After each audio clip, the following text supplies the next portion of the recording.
também ajudar o povo do Rio Grande do Sul. Já está todo mundo fazendo, isso nem precisa pedir, porque o brasileiro está se mostrando um povo de primeira linha, de primeira qualidade. Óbvio que existem exceções, e uma delas é bem grande. Né? E aqui vamos falar então do ministro Barroso, vamos falar desse tema também. Eu peguei um dado específico que eu acho legal o pessoal entender, né, como é que funciona a estrutura do Poder Judiciário, até de uma ótica um pouquinho diferente.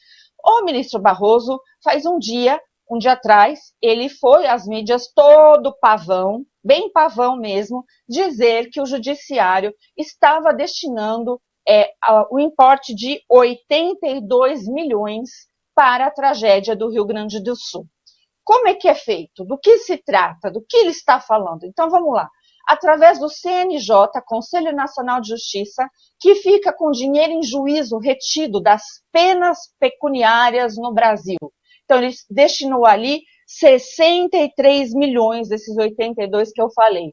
Esses 63 milhões, que é do Conselho Nacional de Justiça das penas pecuniárias, o ministro, através do CNJ, determinou que fosse, então, transferida à Defesa Civil do Rio Grande do Sul. E aí fica a minha pergunta, que não vale 1 milhão, vale 63 milhões. Cadê essa ajuda e cadê vocês da Defesa do Rio Grande do Sul, que está alegando estar sem equipamento, sem combustível, sem homens, sem tudo? Pelo amor de Deus, não sei vocês, mas acho que qualquer gestor aí, um pouco capacitado, com esse dinheiro em cash, está na caixa, já está liberado, consegue fazer a diferença. Diferença de diversas formas. No resgate, que é competência aí da Defesa Civil, na prevenção, nos avisos, no comportamento, então, depois de organizar socialmente os abrigos para que não ocorra o que está ocorrendo lá de ruim e não monopolizar a ajuda que está vindo de outros meios, porque aqui já é o bastantão, gente. É bastante, é um bom número para fazer a diferença. Então, eu, Fabiana, que não sou o Luiz Roberto, mas sou a Fabiana Barroso, vou ficar de vocês da Defesa Civil do Rio Grande do Sul para que prestem contas do que estão fazendo. Não precisa ser agora, isso não é tão importante, mas eu quero ver a ação. Se eu ver a ação de verdade, quem sabe, nem fico cobrando vocês. Os outros milhões aqui para completar os 82, eu não sei. Ninguém sabe, ninguém viu, espero que chegue em algum lugar lá do Rio Grande do Sul. E, ministro, parabéns, mas não faz mais nada do que sua obrigação. O dinheiro está parado, o dinheiro é de pena pecuniária. Para quem não sabe, tem muita gente injustiçada no Brasil que pagou multas altíssimas. Essa pena pecuniária aí, inclusive o pessoal do 8 de janeiro, o pessoal aí que está sem poder falar, a família Rand. Agora, não sei se vocês sabem, mas tem o filho deles, eu acompanho, se eu não me engano, chama Luca ou Lucas, não sei se tem o S ou não.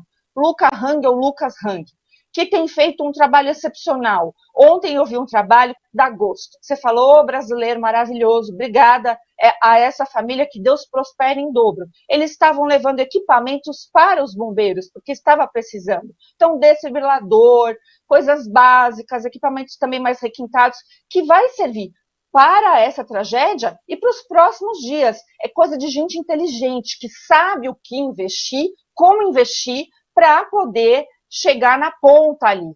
E fica aqui meu desagravo em letras garrafais. Eu tenho um slogan aí que eu, sem querer, virou, Guilherme, que chama assim, ai, ai, ai, meu ai, ai, ai, vai muito firme, muito indignado. É engraçado, mas não é. Para o Rui Pimenta, que agora está dizendo que vai denunciar os médicos, como, por exemplo, o doutor Sorrentino, que levantou uma quantia inenarrável, que está lá na ponta, com aviões, com medicamentos, montando hospital de base. Tem outra médica lá que também montou hospital de base, infectologista, está tratando de cólera, de doenças específicas que dá nesse tipo de enchente. E estão tirando esse pessoal e falando que eles estão promovendo fake news. Não estão, gente. teve problema com a Anvisa. A Anvisa pode desmentir o quanto ela quiser. O que vale é o pessoal da ponta, o que vale são esses brasileiros que não precisam de visibilidade, não estão fazendo terror. Ao contrário, eles estão levando uma ajuda especializada que o governo não tem capacidade de fornecer. Então, cala-te boca, ô Rui Pimenta. Seja gente, você é gaúcho, tá dando vergonha. O que é essa perseguição aí? Qual é que é? A gente não vai aguentar dessa vez, tá? Então fique dito. Parabéns aos médicos e se precisar de ajuda jurídica, eis-me aqui. Que gente mais com falta de decência, pelo amor de Deus. Uma vez o Supremo Tribunal Federal se arvorando em atribuições que não lhe são próprias. O Poder Judiciário ele precisa fazer justiça. O que nós estamos vendo é a atuação do Supremo Tribunal Federal como um justiceiro, querendo fazer as suas próprias razões. E com base num discurso muito politizado e muito pouco inteligente. Porque essa narrativa de que tudo é extrema-direita, que a extrema-direita que é o problema hoje do Brasil, isso já não tem mais acolhimento pelas pessoas. Até aquelas pessoas que ainda, nossa, mas será? Eu acho que esse pessoal aí tá exagerando um pouco. Nem em boa parte dessas pessoas isso cola mais. Já tá muito claro que isso é só uma narrativa, isso é só um argumento muito infantil. E isso mostra que eles não têm nem estratégia para querer implementar essa pauta, porque é tão infantil, quem que vai comprar isso? Então, assim, sejam mais inteligentes se vocês querem realmente implementar a censura no Brasil e comecem a mudar um pouco o discurso, porque tudo é extrema-direita, assim, já tá muito batido, não cola mais. Então, assim, tem que mudar a estratégia se eles estão querendo implementar a censura, mas a boa notícia é que, ao que parece, eles estão tão cegos por conta dessa vontade, né? Porque o poder, ele inebria a pessoa e o poder, ele cega. Então, eles não vão mudar a narrativa, vai continuar a estratégia e eu acredito que, mantendo essa estratégia deles, eles não vão conseguir o que eles querem, porque o PL da censura não foi pautado, porque eles sabiam que eles não teriam votos. Agora, essa autorregulação regulada, trazida e proposta pelo ministro Barroso no seu artigo, é uma repetição do PL da censura que tira das redes sociais aquela autonomia de fazerem a regulação do conteúdo que é ali postado. Elas têm um poder de regulação. O PL da censura vem para substituir isso, colocar a mão do Estado nessa atividade. No PL tinha até a previsão da criação de um órgão que ficou conhecido aí como o Ministério da Verdade. E esse Ministério da Verdade que sim iria ditar as regras do que pode e que não pode estar nas redes sociais. Então, vem o ministro Barroso falando dessa autorregulação regulada, que é trazer o Estado para atuar acima das regras das redes sociais, repetindo o PL da censura, que não passou e não vai passar. E eles não vão mudar de estratégia, que bom. E a grande questão também que eu queria trazer para a nossa audiência é o seguinte. Bom, se o PL da censura não passou, se o ministro Barroso está propondo agora uma autorregulação regulada, se não tem, então, uma regulação, eles estão atuando nas redes sociais, censurando os perfis com base em quê? Se não tem a regulação, eles estão regulando com base em quê? Então, eles jogam contra isso, porque realmente, como bem falou o Serrão no começo, a nossa Constituição Federal, ela garante a liberdade de expressão. Essa atuação que a gente viu, sobretudo do Tribunal Superior Eleitoral nas últimas eleições, de excluir perfis das redes sociais, isso não tem embasamento em legislação nenhuma. Você pode até remover conteúdos depois de uma decisão judicial, que aí a plataforma é intimada para remover aquele conteúdo, porque aquele conteúdo é criminoso, ou porque ele está dentro de uma circunstância ali, de uma ação indenizatória, e que aí a plataforma vai ter que tirar aquele conteúdo para depois conceder um direito de resposta. Dentro desse contexto isso acontece, mas excluir perfis, banir as pessoas, impedir que as pessoas se manifestem nas redes sociais, isso não tem previsão legal em canto nenhum do planeta. E a grande questão que eu queria, então, que as pessoas percebessem e caísse a ficha, é que se eles querem tanto a regulação, eles defendem tanto é porque não tem o que eles querem. Isso que eles querem ainda não existe. Vocês conseguem compreender isso, pessoal? Não existe essa legislação que eles querem impor. Não existe o pé da censura. Então, eles estão censurando com base em quê?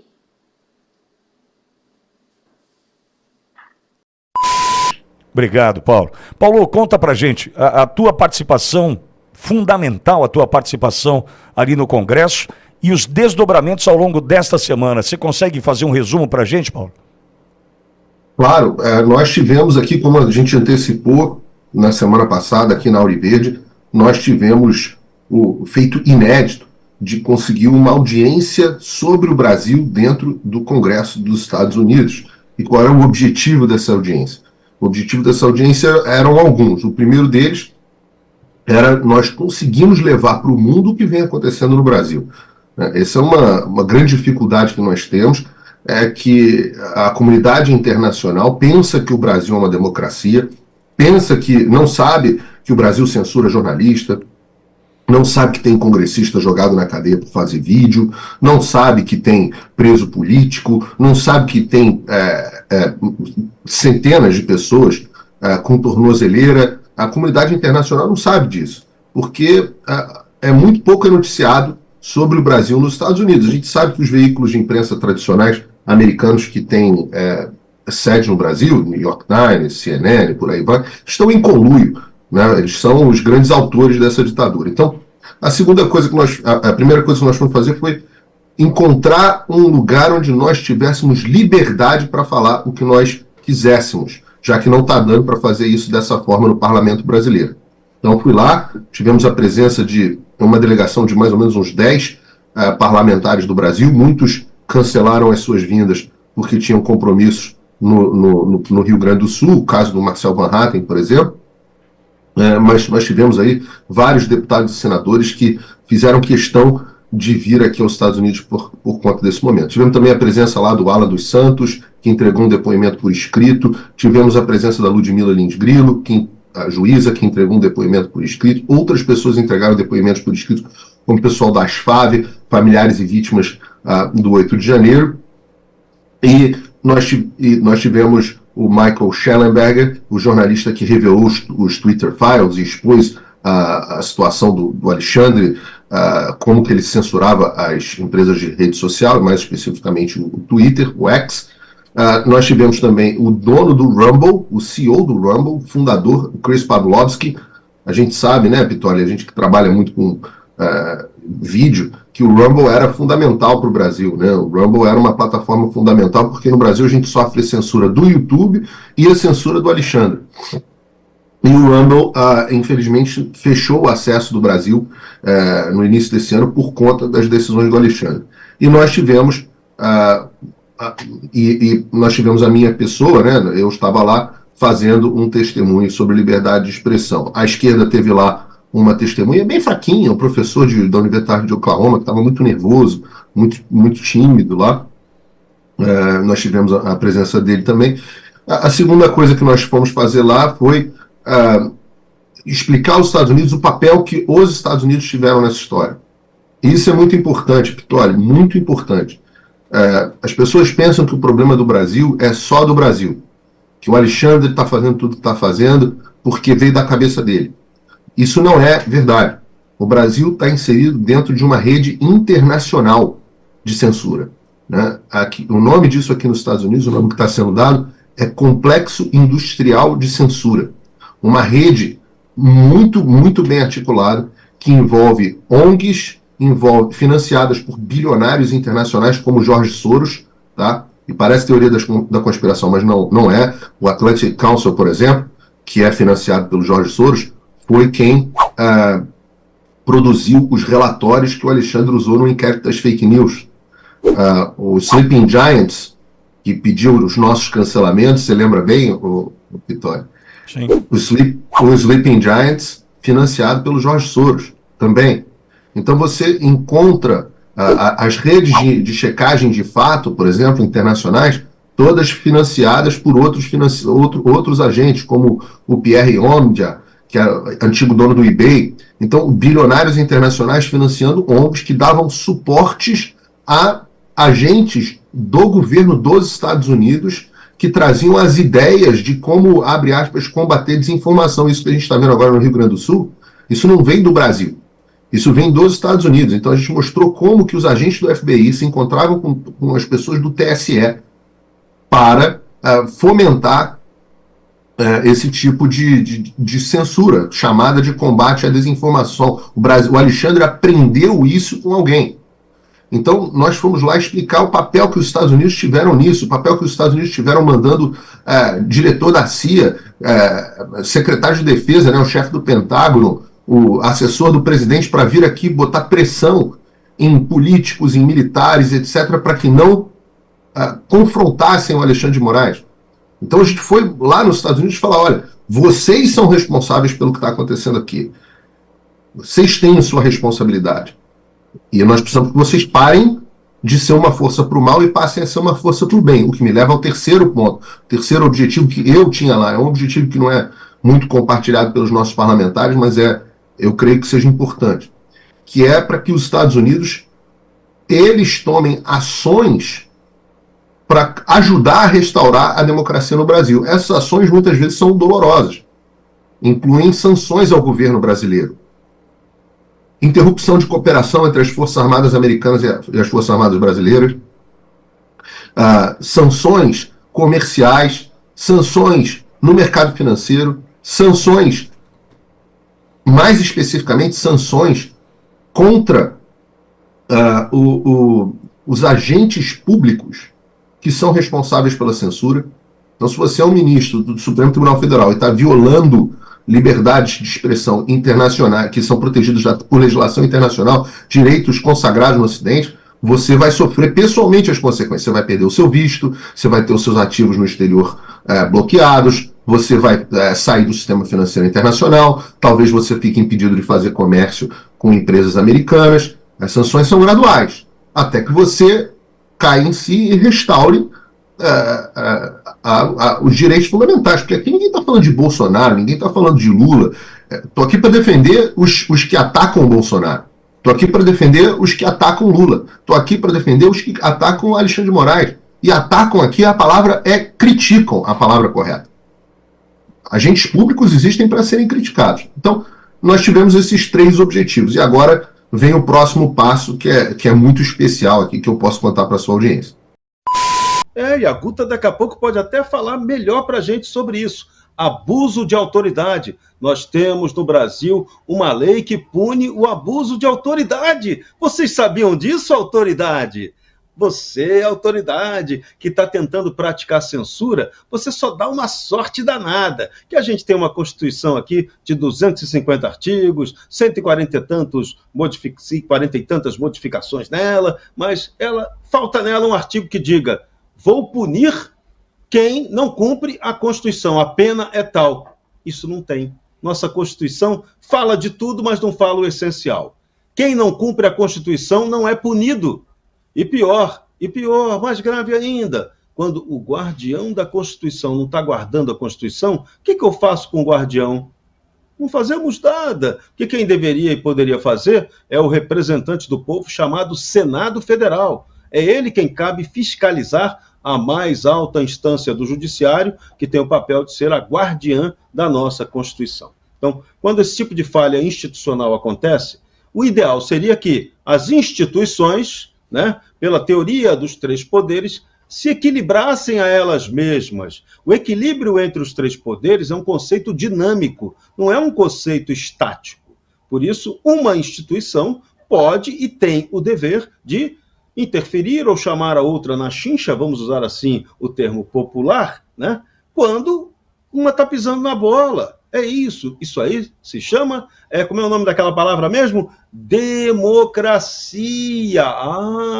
Democracia, ela pressupõe o quê? Segurança do direito, segurança e respeito ao Estado de Direito através do exercício da razão pública. Democracia é esse conceito dinâmico, um conceito nada fácil de ser levado na prática, porque quem tem a razão pública? Essa é a grande questão. Você só descobre isso no embate entre ideias, no embate entre propostas, no confronto entre as pessoas, que a gente espera que seja sempre, como bem prega o ministro Luiz Roberto Barroso, que seja um confronto civilizado. Mas quando você tem a mais alta instância do Poder Judiciário defendendo regulação ou defendendo algo que conflita com a Constituição, então eu diria que nós estamos perdendo a civilização. Nós estamos indo para o ritmo da barbárie juristocrática. E barbárie juristocrática não combina com o Estado de Direito. É isso que tem que ser dito. Agora, não sou eu aqui, Mané Serrão, que devia estar dizendo isso. Quem tinha que estar falando isso claramente é o corpo de 81 senadores brasileiros. Eles são nossos representantes populares para dar esse recado, para exigir o reequilíbrio institucional no Brasil. Então eu cobro de cada um dos 81 senadores e cobro especialmente do presidente do Congresso Nacional e presidente do Senado, Rodrigo Pacheco. Esse, então, tem mais obrigação do que todo mundo. Sabe por quê? Porque ele é um advogado brilhante. Ele é um advogado caríssimo, talvez um dos mais caros do Brasil. Ele é brilhante, ele conhece tudo de lei. O cara sabe o que deveria estar fazendo. Então, eu fico envergonhado de estar aqui pedindo para uma pessoa tão poderosa, tão inteligente, uma pessoa de uma altura como é a do ministro, do nosso presidente do Congresso Nacional, eu que só tenho 1,70 m de altura, ele tem quase 2 metros, pô, fica até ridículo, né? Eu bancar o anãozinho Davi chamando a atenção do gigante Golias. Pô, só que o gigante Golias está pisando na bola, está merecendo uma estilingada que a cidadania tem que dar. E ela vai dar, Pacheco, eu fico preocupado porque ela vai dar essa estilingada, sabe como? No voto. Na hora do voto, o eleitorado mineiro vai dar um troco em você horroroso. Mas, né, a história é muito dinâmica. Vamos que amanhã, de repente, vamos fazer aqui orações, rezas, imprecações para que o nosso presidente Pacheco acorde diferente no dia seguinte e diga: hoje eu vou ser o Super Pacheco, hoje eu vou ser o presidente que vai ser o melhor que esse Congresso Nacional já teve na história. Eu vou além de qualquer presidente, eu vou além do Antônio Carlos Magalhães, eu vou ser mais poderoso que o Filinto Miller, né, que já foi presidente do Senado lá no tempo do governo Médici. Eu vou ser o cara, eu vou resolver a questão institucional brasileira, vou chegar e falar: pare em nome da Constituição. Pô, meu sonho era ver o Rodrigo Pacheco chegando e aplicando esse meme assim: pare em nome da Constituição, que nós do Senado vamos fazer cumprir a institucionalidade do Brasil, que é só isso que está faltando. A gente não precisa de mais nada no Brasil. O Senado tem condição de resolver de maneira pacífica, de maneira civilizada, que é a palavra que o ministro Luiz Roberto Barroso gosta, a mais grave crise institucional brasileira. A gente, eu repito todo dia aqui, a gente está passando vergonha internacional. O Brasil daqui a pouco vai ser considerado pária internacional, porque a gente está vendo aqui um modelo esquisito de juristocracia que está desmoralizando a institucionalidade brasileira. Isso é muito grave, isso é assustador, isso é deplorável do ponto de vista legal. A legalidade aqui está chutada no balde. Eu fico imaginando aqui, né? Eu me lembro lá, o gaúcho Leonel Brizola, na década de 60, ele criou lá uma tal de cadeia da legalidade, né? Foi uma campanha para defender a legalidade. No retorno, logo após a renúncia de Jânio Quadros, ele defendeu a legalidade com a posse do presidente João Goulart. Então, hoje a gente está precisando aqui no Brasil de uma cadeia da legalidade que tem que ser 1000 vezes maior do que aquela cadeia da legalidade do Brizola. Nós aqui estamos num nível de ilegalidade, num nível de atentado ao Estado de Direito que escapa ao senso comum, escapa a qualquer racionalidade. E pior é quando isso acontece praticado pelo Poder Judiciário ou pela conivência do Poder Judiciário e com a complacência esquisita do Poder Legislativo, que não poderia estar demonstrando medo. A gente vê hoje parlamentares demonstrando medo, covardia, incompetência ou corrupção da própria alma parlamentar. Porque o povo não elegeu vocês, representantes, para serem covardes. A gente não elegeu você para ser a gatinha medrosa. Não, a gente também não quer o cara leão valentão, mitidão a besta. Não, a gente quer o político equilibrado, mas o político que nos represente, o político que cumpra o papel de fazer as instituições voltarem a funcionar normalmente. Meus amigos, o deputado Arthur Lira, presidente da Câmara, é vaiado em evento com Lula e fica super irritado. Durante um evento realizado nesta sexta-feira em Maceió, onde unidades habitacionais do programa Minha Casa Minha Vida estavam sendo entregues, o presidente da Câmara dos Deputados, Arthur Lira, reagiu com irritação diante das vaias vindas da plateia. O evento ocorreu na capital de Alagoas, que é o reduto político de Lira. Enquanto discursava sobre o seu pai, Benedito de Lira, ex-senador por Alagoas e atual prefeito de Barra de São Miguel, Lira se exaltou com as vaias e disse: "Eu duvido que um morador que vai ser atendido por essas casas esteja vaiando hoje. Isso é uma falta de respeito." Após o aumento do tom de voz, o presidente Lula caminhou até o lado de Lira e o acompanhou o restante do discurso até o fim. Este não é o primeiro incidente de vaias contra Lira durante eventos do governo federal no estado. No dia anterior, em São José do Tapera, o deputado também foi vaiado. Naquela ocasião, ele aguardou as vaias diminuírem antes de começar seu discurso, mas foi aplaudido ao mencionar o auxílio do governo e do poder legislativo às vítimas das chuvas no Rio Grande do Sul. Em sua fala, enfatizou que não esconde seu posicionamento político e não pratica uma política baseada em críticas ou denegrimento de imagem de outras pessoas. Veja agora o vídeo com a reação do público e a reação também de Lira, que ficou bastante irritado. Após o vídeo, peço para você se inscrever no canal, deixar o seu like e compartilhar esse vídeo com o máximo de pessoas. Eu vou ficando por aqui, um forte abraço e te espero no próximo vídeo. Para homens e mulheres que vivem há muitos anos, presidente, à beira dessa lagoa, convivendo com enchentes, com marés, convivendo com seus filhos, sob a influência da lama, junto com os animais, sobre o comando, muitas vezes, de pessoas que não querem o melhor para as famílias. E começar falando da felicidade e da satisfação, presidente, é porque no dia de ontem, lá no Canal do Sertão, acompanhando a sua comitiva, um dia muito difícil, o meu pai, que muitos aplaudem e muitos vaiam, mas eu duvido que um morador que vai ser atendido por essas casas esteja vaiando hoje. Isso é uma falta de respeito. Isso é uma falta de respeito.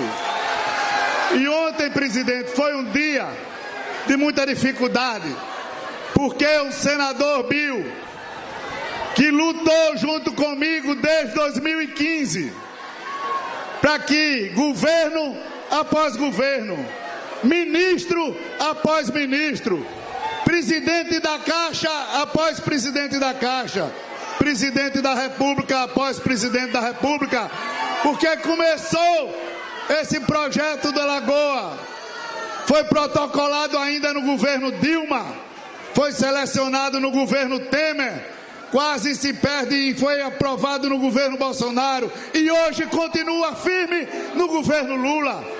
E o que eu quero dizer com isso, presidente, é que o Minha Casa Minha Vida é um projeto transversal. Porque o senhor, como eu e o meu pai, que hoje está num quarto de hospital porque ontem sofreu um acidente e operou o fêmur, queria muito estar aqui. Em homenagem a ele, presidente, que lutou e entregou 9 em cada 10 casas neste estado de Alagoas. Nenhum político, ele e eu, com respeito e sem demérito a nenhum político desse estado, ninguém entregou mais casas no estado de Alagoas do que o senador Benedito e do que o deputado Arthur Lira.